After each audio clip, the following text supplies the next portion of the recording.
Hi, I'm Ellen Gormley and welcome back to my channel. Today we're doing this lovely textured waves pattern, and you can see it's got some texture to it. There's some ridges here, and let's get started. So what I'd like you to do is grab some worsted weight yarn. I have 3 colors going, and the 3 colors will help us carry up the side rather than cutting. We're doing a multiple of 17 plus 3. So for this swatch, I have done 17 twice plus 3 more, and you can see how it shrinks up when you work the stitch compared to the beginning chain. So if you're going to expand this to a blanket, which I would love to make a baby blanket out of this, make sure you give extra in your beginning chain if you're not doing any math or measuring for a swatch. So here we go. So we have 17 twice plus 3. We're doing 2 repeats for this swatch. In the 4th chain from the hook, 1, 2, 3, 4, we're going to double crochet, and then we will put 2 double crochets in the next chain 2 more times. So we are starting off right here with these groups of 2 down here, groups of 2, 3 groups of 2 double crochet in the first 3 chains, and that beginning, the double crochet in the 4th chain from the hook counts as the first double crochet. So we've got right here 3 groups, 1, 2, 3 of 2 double crochets each. Okay, now we are going to skip 1, double crochet in the next, and we'll do that 5 times. So there's 1, skip 1, double crochet in the next, a second time, skip 1, double crochet in the next, a third time, skip 1 and double crochet in the next, a 4th time, and a 5th time, skip 1, double crochet in the next. There's no chains here in between. This is the bottom of the wave. So we have, you can see the wave already beginning to form here. Okay. Now we're going to skip 1 and do 6 groups of 2 without skipping any. So we have got 2 double crochets in the next chain, 2 double crochets in the next chain, and we'll do that a total of 6 times. So you know what I believe, that crocheting is a relaxing and valuable use of your time, our time, my time for sure. So if you agree with me, hit that thumbs up button, like and subscribe to the channel for plenty of patterns and inspiration and relaxation. Let's see how many we've got here so far. We have 1 group, 2 groups, 3 groups, 4 groups. We're going to do a total of 6. And then we are going to change color at the end of the row. We've got a few more stitches though before we get there. And 1 more grouping of 2. So let's make sure we are right on track, because sometimes when I talk or read or watch TV while I work, 1, 2, 3, 4, 5, 6, I don't always count as I go, and then I need to go back and count a little bit, and it's okay. So skip 1 chain, double crochet in the next, and we will do that 5 times. Skip 1, double crochet in the next. This is the 2nd occurrence. Skip 1, double crochet in the next. This is the 3rd occasion. Skip 1, double crochet in the next. This is the 4th time. Skip 1, double crochet in the next for the 5th occasion. We have 4 chains left. We are right on target. We're going to skip 1, and then we're going to place 2 double crochets in each of the next last 3. Okay, and on that 3rd grouping, that is when we will change color.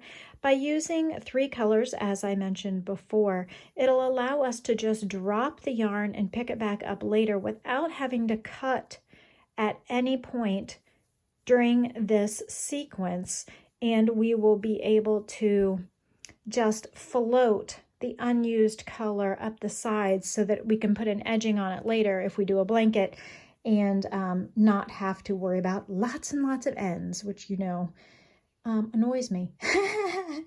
So now I'm going to just yarn over this final double crochet. I didn't finish that final double crochet. I'm now going to hold the yarn on the back and yarn over and pull through both loops with the new color and snug up those tails. I'm going to chain one and turn. Now I'll just pretend the orange does not exist. I'll let it hang and dangle there. I will not carry it.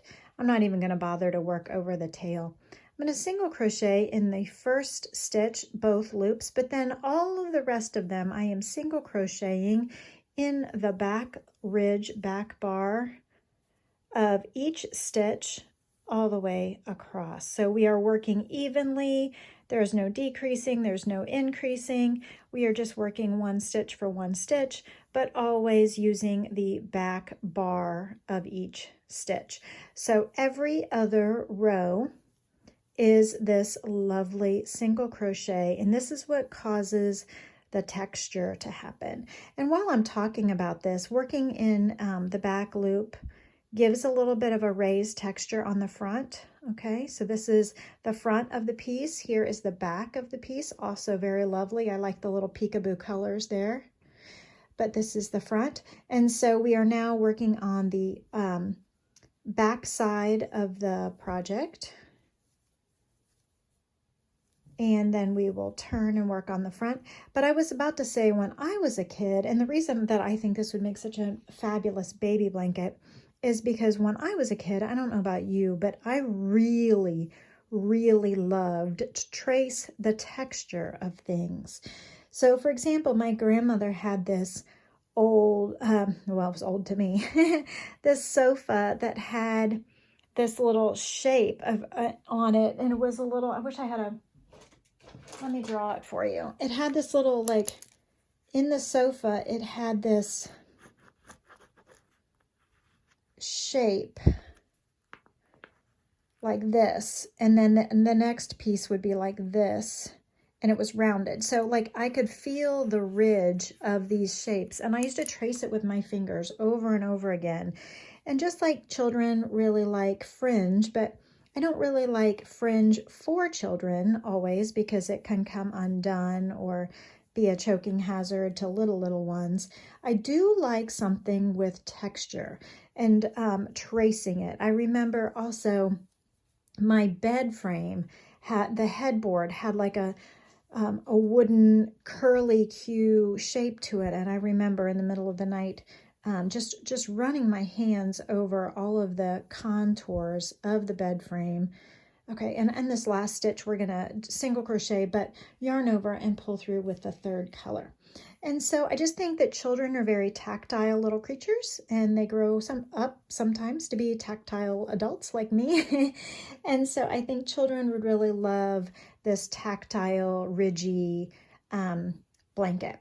So now we are going to double crochet in the first stitch. I'm using both loops. I like to do the first and last stitch of every row in both loops, but then go in the back loop only from then on for the pattern. So 2 double crochets in the next, 2 double crochets in the next, using the back loop only. Now the next 5 occurrences, we're skipping 1 and double crocheting in the next for 5 occurrences. 1,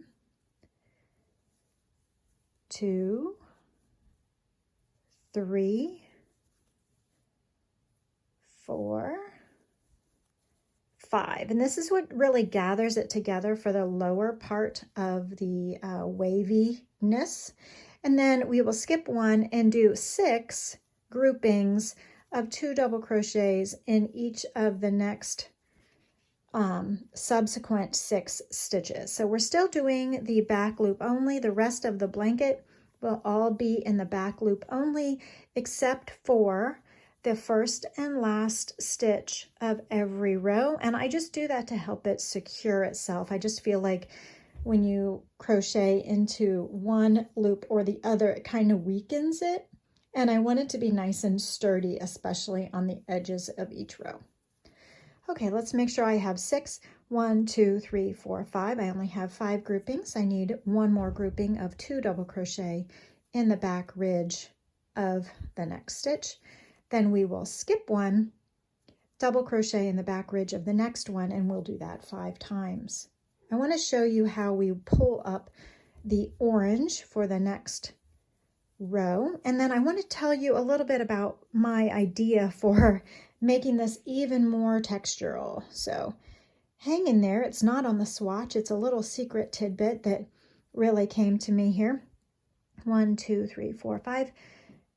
Skip 1 and then 2 double crochets in each of the last 3 stitches. Okay, so we had dropped the orange, remember the burnt orange terracotta color, we had dropped it, and now I'm going to pick it back up. These are Knit Picks Brava colors, by the way. I'll put the link in the description below. I'm working in both loops of the last stitch, and as I yarn over for the final time on this row, I'm going to drop the purple and pick up the terracotta, and just pick it up. And just don't pull it too tight, just let it be even with the stitches, yarn over, and finish the stitch. Then chain 1 and turn. Okay, so we don't want to pucker it too much. We want it to lay nice and flat along the edge. And then we would go ahead and single crochet like we did. We're only repeating these 2 rows, row number 2 and row number 3, again and again and again. And we're just picking up whatever color happens to be dangling. So when I single crochet all the way across to here, the only color available to pick up is the cut tail of purple, so that's not going to work, is the gray. So it'll be time to pick up the gray again. We'll work the gray back with the double crochets, and the only color available to pick up on this end is the purple. So that's how you know which color comes next. You don't even have to think about the color sequence. It'll be just the one that's available is the one you use when you have this 3-color sequence. Now, my idea for adding even more texture, I'm going to cut this yarn so that I can use it here. My thought is to make this even more textural. I think kids would really love this because I just would love to, like if I was little again, I would love to just trace my finger along the undulating ripples of this and feel these single crochet ridges underneath my hands. But if we were to make it even more textural, I can imagine creating more texture with more stitches. So you could do all of the rows, or you could just do some of the rows, or anything you want, but you could join with a double crochet in the unused loop of a row and just do either another double crochet, or you could do single crochet, or you could do a shell stitch, or you could do a popcorn stitch, or anything you want to add even more texture. So I am just double crocheting in the unused loops of one of those rows, creating even more of a texture on here. You could do it just at the beginning or just at the top. You could do it every gray row instead of every row. Just whatever you want. There's really no rhyme or reason. There's no reason why you can't have fun with it. There's no reason why you can't make it, I don't know, you could even do something more decorative like single crochet, chain 2, single crochet in the same spot, and then skip 1. And do these little, I don't know, floret or kind of scallopy feeling. So you would do the single crochet, chain 2, single crochet, and then chain 1, or I'm sorry, skip 1, and then do the same thing over and over again if you'd like this little like petally type texture on the surface instead.